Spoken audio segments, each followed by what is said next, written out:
So it was 2 a.m. and I wasn't having fun.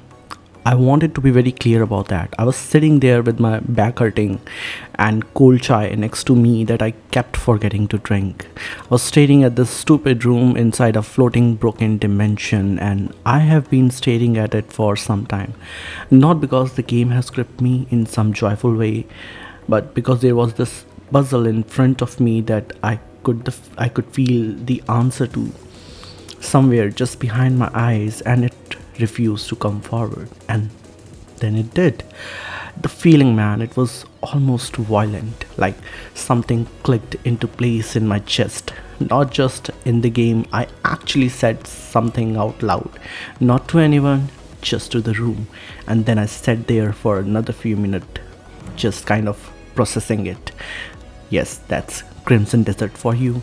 And here's the things though, and I mean this genuinely, the game has absolutely no right to be as fun as it is in some places, and it has absolutely no right to be as frustrating as it is in others.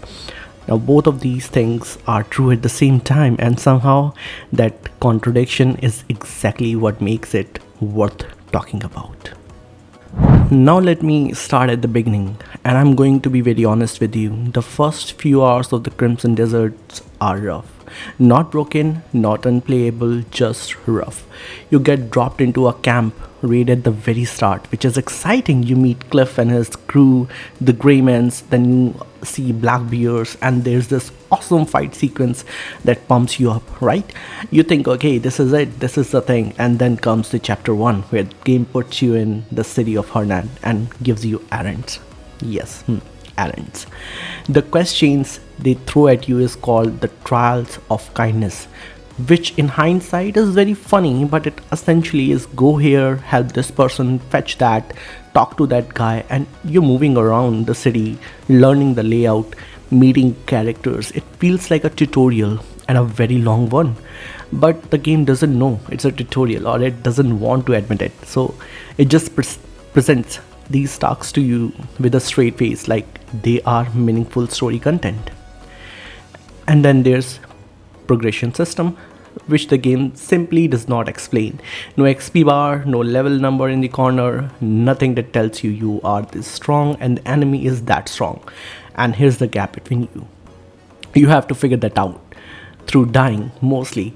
That's the real currency in the game. The real currency in this game is something called abyss artifacts.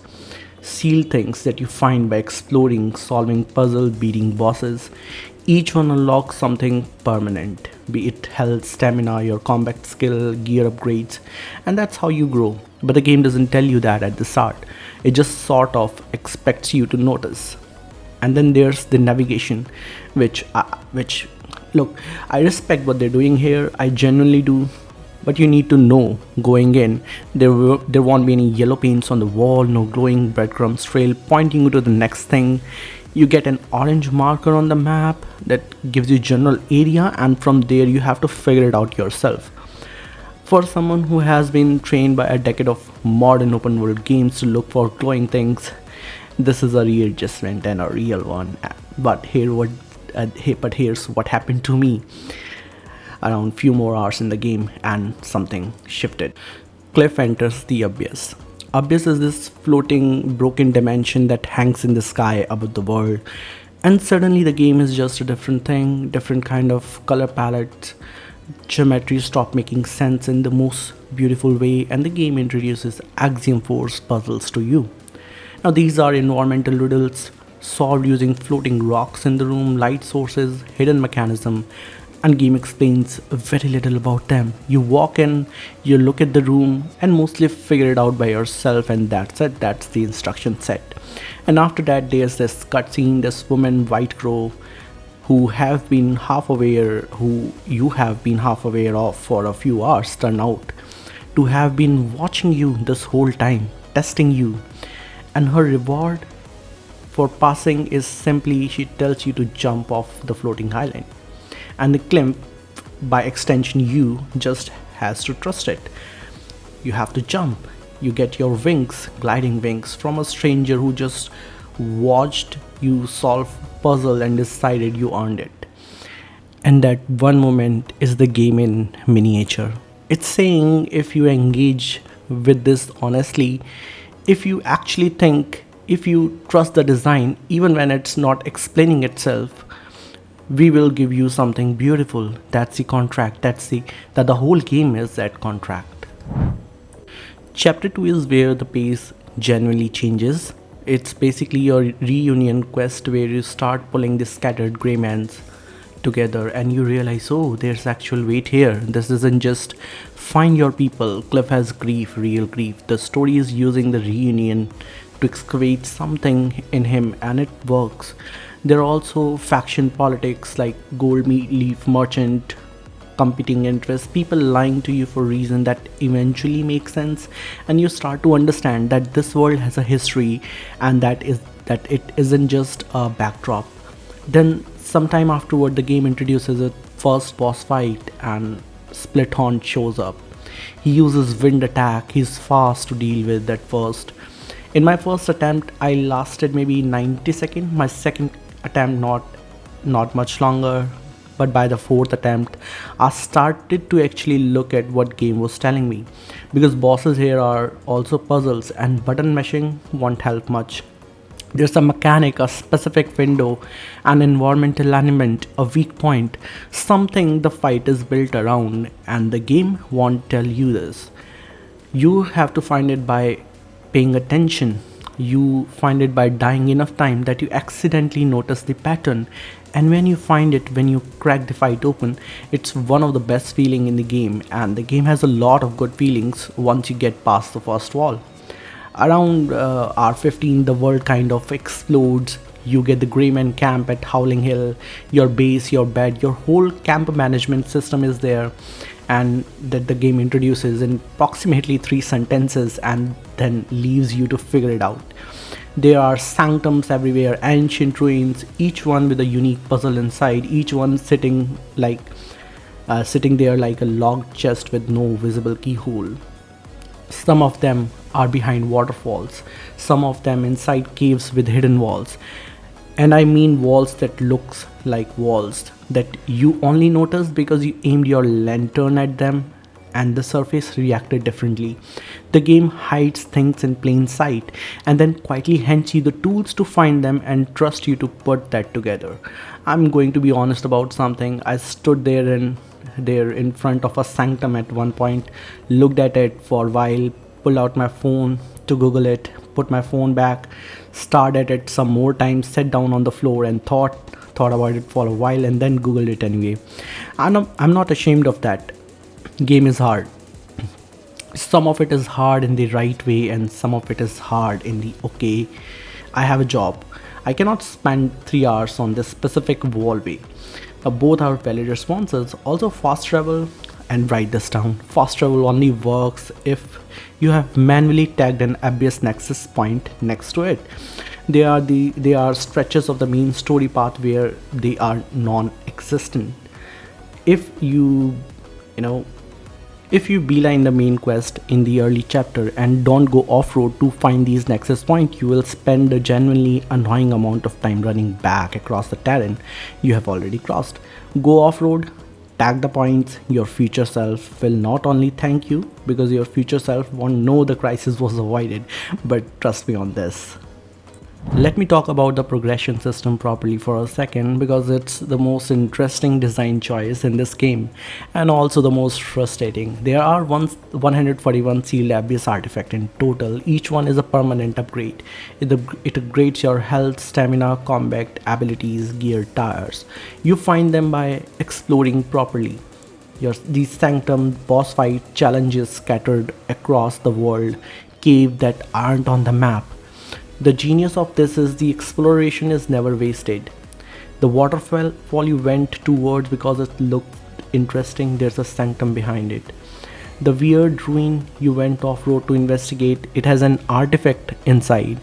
The world rewards curiosity in a way that's direct and tangible, not abstract. But and this is real, without a visible stat number, without a level on your character sheet, you have no idea if you're ready for the next story boss. You find it out by dying repeatedly, which is fine in the abstract, but can feel genuinely awful in the moment, especially if you don't know what you're supposed to be doing differently. One specific thing that you should do in the early game, you should upgrade your stamina first. Stamina governs your climbing, blocking, gliding, and everything game asks you to do constantly. If you don't know that going in, if you spread your artifact around evenly because you didn't know, you will suffer for the first 15 hours in the way that feels like the game is broken. It's not broken, you just needed more stamina. Now talking about the combat, I want to say this clearly because the trailer do it a disservice. It looks fleshy button masher, but it's not a fleshy button masher. It has light and heavy attack, parries, counter attack, impaling moves, grapple system where you can reposition enemy mid grab, slow motion bow shots that require real timing, and you have these three playable character you can switch between freely. Kliff is a melee brawler type of player. The other two have a ranged style. In tough fights, swapping is sometimes the smartest play. And I'm going to be honest, I mostly stayed with the Kliff because yes, it's Kliff's story. Switching characters mid-exploration breaks something in experience for me. And also I got attached to Kliff to a certain extent.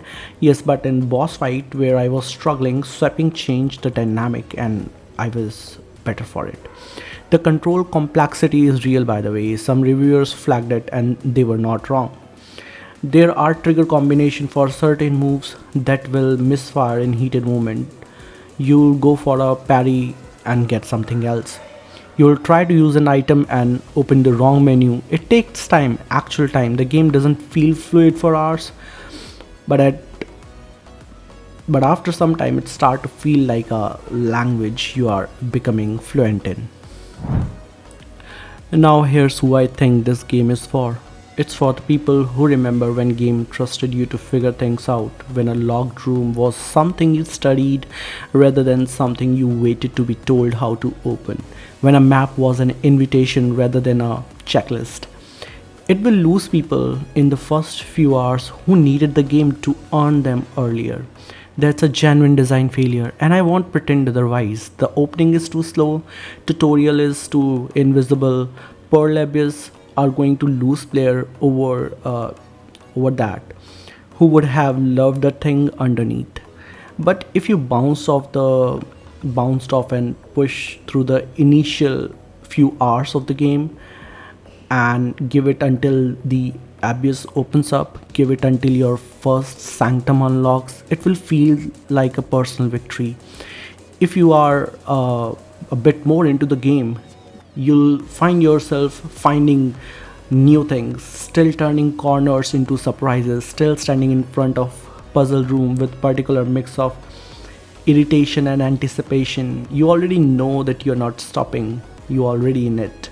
I was standing somewhere high last week after gliding off a mountain top, genuinely gliding the wings that stranger gave me by telling me to jump, and then landing on this ridge with a view of the whole valley below me. The camp lights were visible in distance. The sky was doing something ridiculous with the color of the light, and I walked toward that ridge for 10 minutes because there was an orange marker there that said something was worth finding. And yes, there was. And on the way I found two things that weren't on the map at all. This game, it made me work for that view, and it was worth it. And please like and subscribe if you stay till the end. It will definitely help my channel to grow. Thank you.